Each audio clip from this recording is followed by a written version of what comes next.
अस्सलाम वालेकुम व्यूअर्स, कैसे हैं आप सब। उम्मीद करता हूँ आप सब खैरियत से होंगे। अल्लाह का शुक्र है मैं भी खैरियत से हूँ। आज आप लोगों के साथ मैं शेयर करने लगा हूँ उस टूर की दास्तान जिसमें काफ़ी सारी मुश्किलात देखने को मिली हैं। और जैसा कि आप जानते हैं कि इस दफ़ा 2024 का जो सीज़न था वो नारान के लिए काफ़ी सख्त किस्म का साबित हुआ, क्योंकि महांडरी पुल जो है ना वो टूट गया। तो जिन दिनों में ये टूर हुआ उन्हीं दिनों में जो है ना वो पुल टूटा था, जिसकी वजह से काफ़ी सारे लोग वहाँ पे स्टक हो गए थे।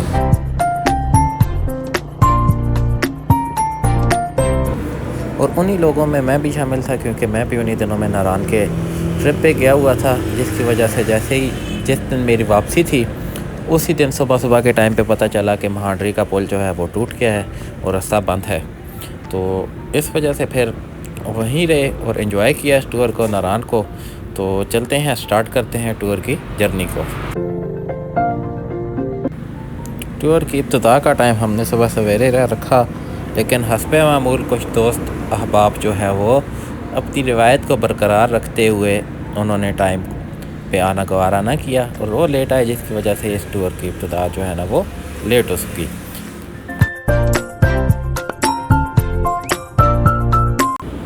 कागान बाज़ार में पहुँचते पहुँचे हमें शाम हो गई थी, जिसकी वजह से हमने अपने सफ़र को बिना रुके ही जारी रखने का फ़ैसला किया। इस टूर की सबसे मज़े की बात यह थी कि हमने जैसे ही टूर स्टार्ट किया था तो मंसूरा से आगे जो है ना हमें बादलों ने घेर लिया, और नारान पहुँचने तक जो है ना हम सारे रास्ते में बादलों के साथ ही आँख मचोली खेलते रहे। ये जो आप देख रहे हैं ये सुकी किनारी डैम है, जो नारान में चाइना के ताउन से तामीर किया जा रहा है। और ये टनल है जो सुकी किनारी डैम के ऊपर बनाई गई है, उसके साथ है। ये तकरीबन 4 से 5 किलोमीटर की मुसाफत की टनल है। टनल से बाहर आने के बाद आपको इस तरह के मनाज़र देखने को मिलते हैं। अल्लाह पाक ने पाकिस्तान को बहुत ही कीमती ख़जानों से नवाजा है, जिनमें ग्लेशियर, पहाड़, बहुत ही खूबसूरत दरिया, नदी नाले, चश्मे और बहुत ही ज़रख़ेज़ ज़मीनें और बागात वगैरह जिनमें सर फ़हरिस्त हैं।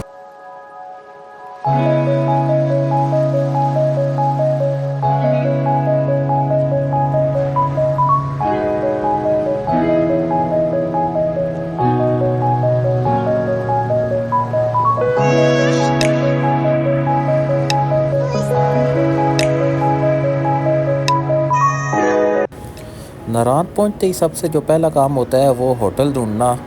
तो मैंने नारान से थोड़ा सा पहले रुकने का फ़ैसला किया, जो कि बहुत ही एक अच्छा फ़ैसला साबित हुआ, क्योंकि मुझे बहुत ही मुनासिब रेट में एक लग्ज़री रूम वहाँ पे मिल गया और रश से भी दूर था, जिसकी वजह से शोर शराबा भी नहीं था। दूसरे दिन उठते ही मैंने अपने सफ़र का आगाज़ किया बाबू सर टॉप के लिए। सबसे पहले नाश्ता किया, नाश्ता करके फिर मैं रवाना हो गया बाबू सर टॉप के लिए, जिसकी इब्तिदा इंतहाई ही खूबसूरत एक दरियाए कुनार, जिसके ऊपर राफ्टिंग के लिए काफ़ी सामान मौजूद है, वहाँ से होता है। उसके बाद जैसे जैसे आप आगे जाते हैं तो आपको बहुत ही खूबसूरत वाटर क्रॉसिंग जगह जगह देखने को मिलती हैं बाबू सर टॉप के रास्ते में, जहाँ से गुज़रते हुए इंसान को थोड़ी सी एहतियात का मुज़ाहरा करना पड़ता है, और एहतियात के साथ आप उस रास्ते को, उस वाटर क्रॉसिंग को क्रॉस करें और आगे जाएं तो आपको बहुत ही खूबसूरत किस्म के मनाज़र देखने को मिलते हैं। जैसे जैसे आप बाबू सर टॉप की तरफ आगे रवाना होते जाते हैं तो आपको ठंड का सामना करना पड़ता है और मौसम की सख्ती का भी सामना करना पड़ सकता है, क्योंकि जब अगर आप धूप में जाएं तो फिर तो कोई इतना इशू नहीं है, लेकिन अगर आप बारिश के मौसम में बाबू सर टॉप की तरफ सफ़र करें तो आपको शदीद किस्म की सर्दी का सामना करना पड़ सकता है। और स्पेशली अगर आप बाइक पे हैं तो फिर अपने आप को मुकम्मल हिफाजती सामान के साथ आप इस सफ़र के लिए तैयार रखें।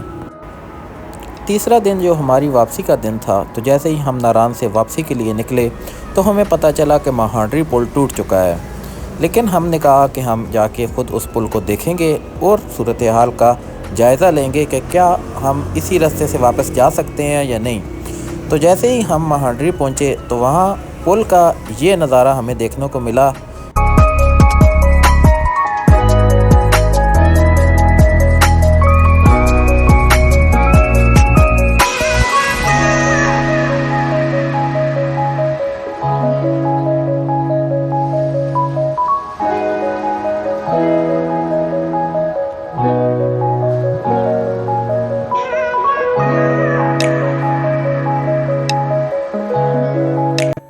महांडरी पुल की ये हालत देखने के बाद हमने दोबारा नारान की तरफ अपना सफ़र शुरू किया और फिर जैसे ही हम नारान पहुँचे तो नारान को हमने बिल्कुल ही खाली खाली देखा।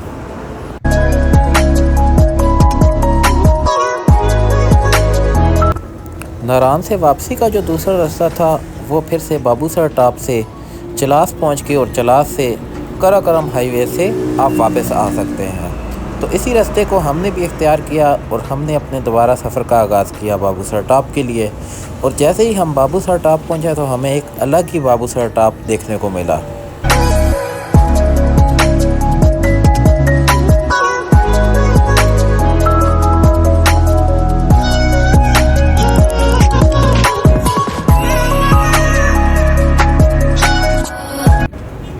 बाबूसर टॉप पे हर तरफ बादलों का राज था। सर्दी अपनी शिद्दत को पहुंच चुकी थी। मैंने आज तक बाबूसर टॉप को 7 से 8 दफ़ा क्रॉस किया है, लेकिन इससे पहले मैंने बाबूसर टॉप का ये रूप कभी नहीं देखा कि हर तरफ बादल ही बादल और ठंड अपने अरूज पे थी, जिसकी वजह से सफ़र करने में बाइक के ऊपर काफ़ी मुश्किल का सामना करना पड़ रहा था।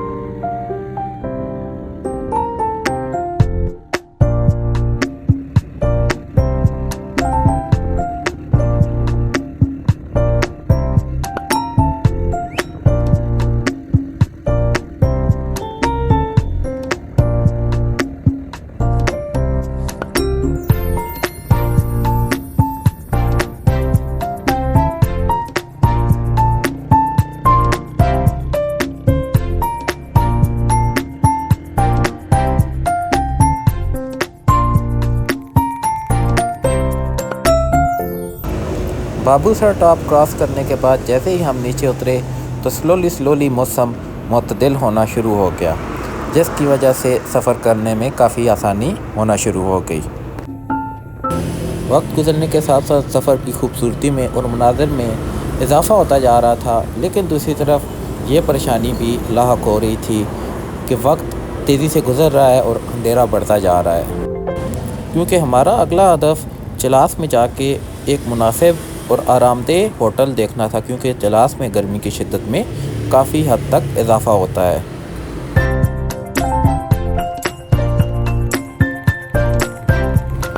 रात चलास में गुजारने के बाद हमने चौथे दिन को अपनी वापसी का सफ़र एक दफ़ा फिर से शुरू किया।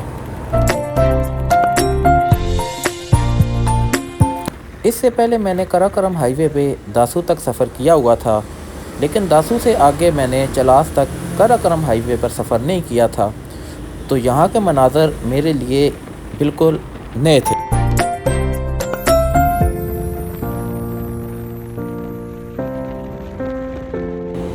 कराकरम हाईवे के नज़ारों से लुत्फ़अंदोज़ होते हुए जैसे जैसे हम आगे बढ़ते जा रहे थे, हमारी भूख की शिद्दत में इजाफ़ा होता जा रहा था। वहीं कराकरम हाईवे पे हमने एक जगह रुक के नाश्ता करने का प्रोग्राम बनाया। नाश्ता करने के बाद जैसे ही हमने अपने सफ़र का दोबारा से आगाज़ किया, लेकिन हमें नहीं मालूम था कि एक नई मुश्किल हमारा सामना करने के लिए तैयार खड़ी है।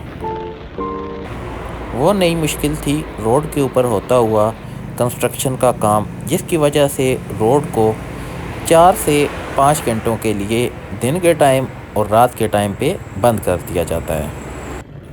वहाँ से रास्ता क्लियर होने के बाद हमने तेज़ी से अपने सफ़र को जारी किया और अपने घरों को पहुँचे। उम्मीद करता हूँ आप लोगों को वीडियो पसंद आई होगी। तो वीडियो पसंद आई है तो वीडियो को लाइक कीजिएगा, शेयर कीजिएगा। मिलते हैं नेक्स्ट वीडियो में। अपना ख्याल रखिएगा। अल्लाह हाफ़िज़।